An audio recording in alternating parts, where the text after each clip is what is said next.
चलिए मेरे प्यारे बच्चे, मेरे प्यारे साथियों, मेरे प्यारे चैंपियन, आप लोगों के लिए ऑनलाइन क्लासेस में आपका मैथ तो चल ही रहा था, साइंस आपका स्टार्ट करना है और हिंदी तो हम चला ही रहे हैं, बाकी आपका एसएसटी चल ही रहा है।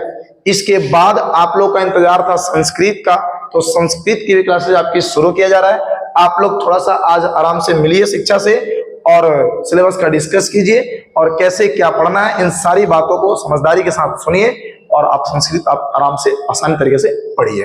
ओके, चलो।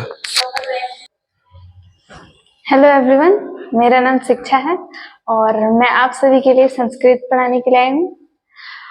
और आज हम लोग डिस्कस करेंगे कि सिलेबस के बारे में और एग्जाम पैटर्न के बारे में। तो चलिए पहले तो हम अपनी फैकल्टी के बारे में बताते हैं। जो हमारे यहाँ पहले डेली लाइव क्लास चलेगा जो कि यहाँ पे है, और अगर किसी प्रॉब्लम से कोई मतलब प्रॉब्लम आ गया, जैसे मैं नहीं रही, तो मैं आके कभी रिकॉर्डेड क्लास भी करा दूंगी। और फिर स्पेशल डाउट क्लास आपको व्हाट्सएप नंबर सर ने दे ही दिया होगा, तो अगर आपको कोई भी डाउट होगा तो आप सभी अपने डाउट क्लियर करने के लिए व्हाट्सएप पे संपर्क करिएगा। और फिर फ्री पीडीएफ नोट्स जो हमारी संस्था है द पायनियर क्लासेस, वहाँ पे टेलीग्राम चैनल भी है, तो हो सकता है टेलीग्राम चैनल पे भी फ्री पीडीएफ मिल सकता है। और जो बीएससी भी है वो मतलब जैसे एनसीईआरटी के अंडर में ही आ जाता है। जैसे एनसीईआरटी में ज्यादा मतलब टॉपिक दिया रहता है और बीएससी में थोड़ा कम, तो एनसीईआरटी सॉल्यूशन भी मिल सकता है आप सभी को। और फिर बोर्ड अटैक क्वेश्चंस, यानी कि जो बोर्ड में क्वेश्चंस आए होंगे प्रीवियस ईयर क्वेश्चन, जब एग्जाम के दिन नजदीक आएंगे तो हम सभी प्रीवियस ईयर क्वेश्चन भी लगाएंगे। लेकिन अभी पहले हम अपना सिलेबस कंप्लीट करेंगे। तो बात करते हैं सिलेबस की ओर से। तो पहले हम बता देते हैं कि संस्कृत में टोटल ऑब्जेक्टिव में 100 क्वेश्चन आते हैं, और जो सब्जेक्टिव क्वेश्चन होता है, पहले हम ऑब्जेक्टिव क्वेश्चन की बात कर लेते हैं, उसके बाद सब्जेक्टिव पे चलेंगे।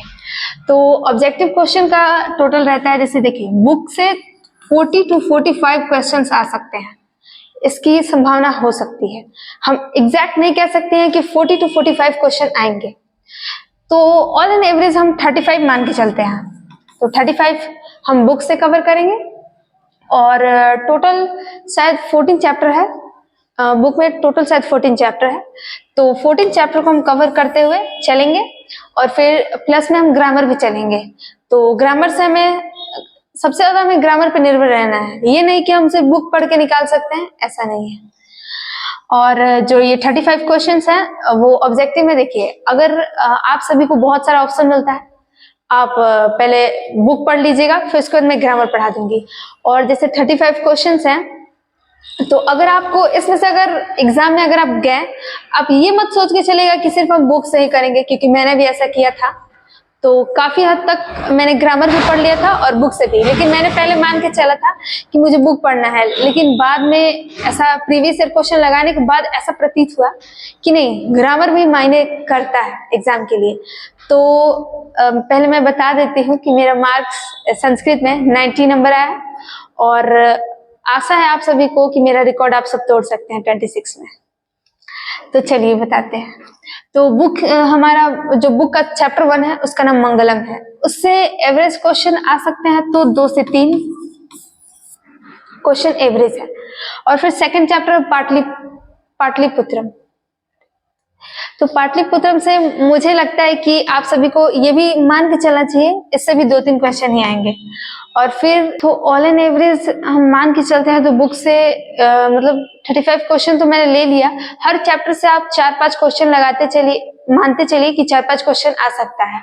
और फिर हाँ, अगर हमें बोर्ड एग्जाम में बहुत अच्छा कर रहा है और जैसे कि हमें 90% प्लस लाना है, तो हर बुक को आप अब डीपली पढ़े, क्योंकि 2025 के जो मैंने एग्जाम दिया है उसके अनुसार मैं बता सकती हूँ कि क्वेश्चन बहुत डीपली आए थे। और जिन बच्चों ने सोचा था कि नहीं हम गाइड से रट के कर लेंगे, क्वेश्चन बैंक से ये वो, इन सब पे बिल्कुल भरोसा नहीं करना है। मतलब करना है, लेकिन मैं बता देती हूँ कि 100 to 60%, मतलब 60% आप भरोसा कर सकते हैं। और हाँ, आपको अब सावधान हो जाना चाहिए, क्योंकि इस बार 25 के एग्जाम में क्वेश्चन मतलब डीपली था, लेकिन बहुत इजी क्वेश्चन पूछे गए थे, और आशा है कि 2026 में थोड़ा टफ क्वेश्चन पूछ सकते हैं। तो आप अपने जोश को कभी लो मत होने दीजिएगा, रीस्टार्ट करते रहिएगा।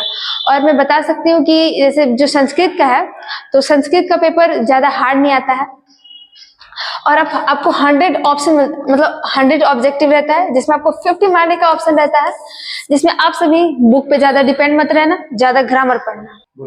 तो चलिए मिलते हैं अब अपने नेक्स्ट वीडियो में। बाय बाय, जय हिंद।